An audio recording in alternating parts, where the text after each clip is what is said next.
तो आपकी पूरी जिंदगी जो है दैट इज अ लाई, एक झूठ की जैसे। इनके कैरेक्टर का सबसे बड़ा रिप्रेजेंटेशन है जिस तरीके की टॉक्सिक एक इसमें इंटेंट झलक रही है, मुझे सबसे पहला लगता है वो बहुत खतरनाक है। संदीप रेड्डी वांगा जो हैं वो रणविजय के कैरेक्टर से खुद ही बाहर नहीं आ पाए। तो वो बिल्कुल ही उस एग्रेसिव मोड में चल रहे हैं कि लेफ्ट राइट सेंटर जो दिख रहा है बस वो you have to give it back to that person. आप अनपढ़ हैं, गंवार हैं, मतलब ये कैसी बात है, मुझे ये समझ में नहीं आती कि टी सीरीज के लिए जावेद साहब ने कितने ही लिरिक्स लिखे हैं। At the same time Anil Kapoor मेरे ख्याल से ये नहीं लिख सकते हैं। अगर अनिल कपूर, रणबीर कपूर इस पूरे मुद्दे से अग्री नहीं करते हैं, स्टेटमेंट से अग्री नहीं करते हैं, तो उनको सामने आके कैटेगोरिकली इसका खंडन करना चाहिए। जावेद साहब के अगेंस्ट ये लिखना जस्टिफाइड नहीं है। उनकी आर्ट फॉर्म जिसको आप क्वेश्चन कर रहे हैं वो यही आर्ट फॉर्म है जिसमें आप अभी बहुत छोटे से बच्चे। जावेद साहब मतलब क्या यही करते हैं, हर मूवी के बाद एक अपना स्टेटमेंट देते हैं कहीं ना कहीं जाके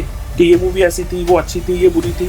भाई वो कोई एक मूवी क्रिटिक बिजनेस में थोड़ी है जो ये कर रहे हैं। This is nothing short of toxic. एक आदमी एक औरत को थप्पड़ मार रहा है तो वो कितनी जोर से पड़े, एक जितना उसको प्यार हो, एक थप्पड़ से जान भी जा सकती है। तो मैं अपने व्यूअर्स से पूछना चाहता हूं कि क्या प्यार और असॉल्ट सिनोनिमस है? मतलब क्या ये प्रीरेक्विजिट भी है कि आपको प्यार तभी है जब आप मार सके किसी को? इसका मतलब तब तक तो आप उसको रिलेशनशिप में एक प्यार का रिलेशनशिप बोल सकते हैं, अदरवाइज उसको रिलेशनशिप ही नहीं बोल सकते। ये क्या हो रहा है सर? अभिषेक देखो, प्रॉब्लम यहीं पर है। जो हम पूरा ये आज हम बात कर रहे हैं ना, वो इसीलिए बात कर रहे हैं कि जो ये साइकोलॉजी है अपने आप में वायलेंस को जस्टिफाई करने की, ये गलत है। देखो मूवी में तो एक लिबर्टी होती है, जो भी डायरेक्टर होता है, स्टोरी टेलर होता है, क्रिएटिव लिबर्टी है, वो उसमें कुछ भी दिखाए। फिर एक सेंसर बोर्ड आता है, सेंसर बोर्ड जो है वो एक फिल्टर लगाता है कि ठीक है ये मूवी रिलीज करने लायक भी है या नहीं है। उसमें सेंसर बोर्ड ने इनको ए रेटेड जो भी है सर्टिफिकेट दे दिया। लेकिन तुम इस सोच को देखो कि ये आदमी कह रहा है कि थप्पड़ मारो, थप्पड़ कितनी जोर से मारो, चलो इसी बात पे आ जाओ। अगर एक आदमी एक औरत को थप्पड़ मार रहा है तो वो कितनी जोर से पड़े, एक जितना उसको प्यार हो, एक थप्पड़ से जान भी जा सकती है। नहीं तुम ये देखो, वो फिर वो जो उसका स्पाउस है ना, हस्बैंड है या वाइफ है, बॉयफ्रेंड है या गर्लफ्रेंड है, जो भी है, वो कहते हैं मैं तुमसे 10 गुना ज्यादा प्यार करता हूँ, इसीलिए अब मैं तो मुक्का ही मारूंगा। हाँ, बेनतहा प्यार करता मैं तो तुम्हारी जान से ही मार दूंगा। थप्पड़ कम पड़ गए। मतलब क्या है ये, चल क्या रहा है ये, मतलब कहाँ लेकर जा रहे हैं हम इसको?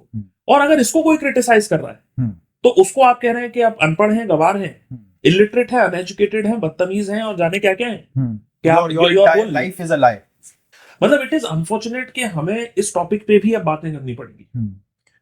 नहीं वो है अभिषेक, और सबसे जो मैं इंपॉर्टेंट एक बात भी मानता हूं, जो इस मूवी की जो क्रक्स है, जो बेस है, उसमें उस स्टोरी में ये दिखाया है कि एक बच्चा है और एक बाप है। ठीक है, बाप जो है वो बच्चे को टाइम नहीं देता, वो अब्यूसिव एक अपना नेचर दिखाता है, बच्चे को मारता है, पीटता है, ये सब मूवीज में दिखाया है।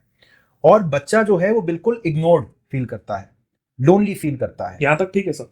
हाँ, तो अब यहां से जब वो आगे दिखाते हैं तो वो ये दिखाते हैं कि लड़का जो आगे जाके हुआ वो वायलेंट हो गया। ये भी ठीक है, ये भी ठीक है, और ऐसा होता है। हाँ। कितने ही केसेस हमने ऐसे सुने हैं अभिषेक, जहां पर बचपन में लोगों के पेरेंट्स ने उनको मारा, पीटा, अब्यूज किया, विच इज वेरी अनफॉर्चुनेट, या इग्नोर किया। हाँ, तो वो भी मतलब एक भी किस्मत है, और ज्यादा उसमें इंसान कुछ नहीं कर सकता। जब बच्चा छोटा होता है तो हेल्पलेस होता है वो, तो पेरेंट्स उसको इग्नोर भी करते हैं, उसको मारते पीटते भी हैं, और वो फॉर्चुनेट बच्चे होते हैं जिनको प्यार ही प्यार मिलता है और उस तरह की परवरिश मिलती है। लेकिन जब वो बड़े हो जाते हैं तो एक स्टेटमेंट ये है कि बड़े होने के बाद उनका बिहेवियर कैसा होना चाहिए। एज क्रिएटर्स हमको वो मूवीज दिखानी चाहिए, लोगों को बतानी चाहिए जो इंस्पिरेशनल हो, जो हमारी सोसाइटी को, हमारे समाज को एक वैल्यू दें, एक बेहतर इंसान बनाए, ना कि और डार्क टोन की तरफ जो है पूरी सोसाइटी को ले जाएं और गलत चीजों को हम वैलिडेट करें। हाँ, ये देखो मेन इशू है। लाइफ में आपको डूज नहीं आते हैं या आप नहीं सीख पाते हैं तो उतना बड़ा इशू नहीं है, लेकिन डोंट्स अगर आपने नहीं सीखे तो वो एक बहुत बड़ा चैलेंज हो जाता है। तो इसीलिए डोंट्स आपको मैं सिखाना चाहता हूं तो मुझे ये तो बताना पड़ेगा ना कि ये करने से ये गलत होता है। तो अगर आपने कोई नेगेटिव साइड एक पर्सन की दिखाई है ना, चाहे वो टॉक्सिसिटी ही सही, चाहे उसके बैकग्राउंड में अब्यूज ही सही, वो हमारे समाज की सच्चाइयां हैं और उसको आप दिखा रहे हैं, वहां तक कोई प्रॉब्लम नहीं है। लेकिन आप उसको ग्लोरीफाई कर रहे हैं। स्पॉइलर अलर्ट, मतलब रणबीर कपूर जो है वो इतनी टॉक्सिसिटी दिखाने के बावजूद भी जिंदा है, मतलब उनको कुछ नहीं हो रहा है। तो अल्टीमेटली आपने एक उनको कुछ नहीं हो रहा, मूवी में कहीं पुलिस नहीं है, 100-150 लोगों को अगला आदमी मार देता है, कोई एक पुलिस नहीं दिखेगी, कोई आपको कोर्ट नहीं दिखेगा, कोई जज नहीं दिखेगा, मतलब वो एक स्प्री पे है, जिसको भी लेफ्ट राइट सेंटर वो मार दे और इज आउट। हाँ, मतलब तो ये होता है ग्लोरिफिकेशन।